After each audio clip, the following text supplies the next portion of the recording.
আসসালামু আলাইকুম সুপ্রিয় দর্শক শ্রোতা, নূর মদিনা সুপার মার্কেটে আজকে আপনাদেরকে দেখাবো পঞ্চম তলায় আমরা এখানে যে ভিডিওটি আপনারা এখন দেখতে পাচ্ছেন এটি হচ্ছে সম্পূর্ণ ছাদের নিচে।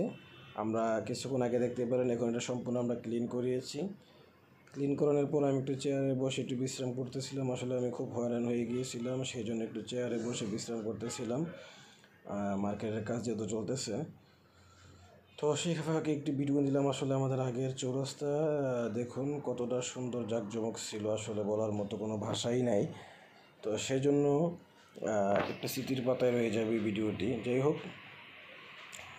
প্রচণ্ড গরম ছিল, গরমের পরে একটু বৃষ্টি, তো সেখানে একটু বৃষ্টির জন্য অপেক্ষা করতেছিলাম।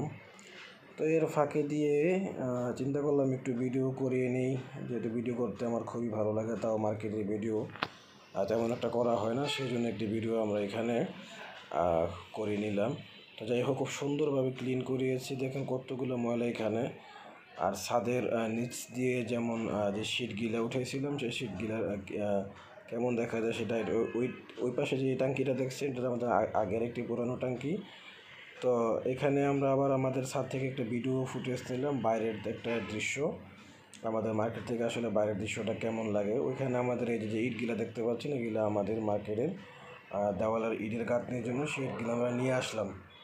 তো যাই হোক দর্শক শ্রোতা, এখন আমি আমার সানগ্লাসটা লাগিয়ে দেখতেছিলাম আসলে কেমন লাগে সানগ্লাসটা। হঠাৎ করে দেখলাম যে সানগ্লাসটা আসলে খুবই ভালো লাগে, চমৎকার একটি সানগ্লাস। তো যাই হোক, এখানে অনেকক্ষণ যাবৎ বসে রেস্ট করতেছিলাম। তো তারপরে চিন্তা করে দেখলাম যে আসলে সানগ্লাসটা আসলে খুবই চমৎকার, এত সুন্দর যেটা বলার মতো নয়। তো ওই দিন কিন্তু খুব গরম ছিল, সেটা আপনাদেরকে আর কী বলবো, প্রচণ্ড গরম ছিল এবং রোদের তাপমাত্রা খুবই বেশি, সেজন্য সানগ্লাস ইউজ করতে হচ্ছে। তো দেখুন, আমি আমার ডাইন পাশ থেকে যে ভিডিওটি নিয়েছি, ভিডিওটি আমাদের চট্টগ্রাম ও ঢাকা হাইওয়ে রোডের যে ভিডিও ফুটেজটির ভিতরে আপনারা দেখতেই পাচ্ছেন, এখানে সব যাবতীয় যেখানে চট্টগ্রাম এবং ঢাকা যে মহাসড়কে যে বাসগুলো চলাচল করে যাতায়াত করে, সেই বাসের ভিডিও আমরা এখানে ফুটেজগুলো নিয়েছি। এর ভিতরে প্রচণ্ড বৃষ্টি হয়েছিল কিছুক্ষণ আগে আমাদের এখানে, এখন রোড সম্পূর্ণ ক্লিন আছে। আমাদের ভিডিও যদি আপনাদের থেকে ভালো লেগে থাকে তাহলে অবশ্যই আমাদের চ্যানেল সাবস্ক্রাইব করবেন, পাশে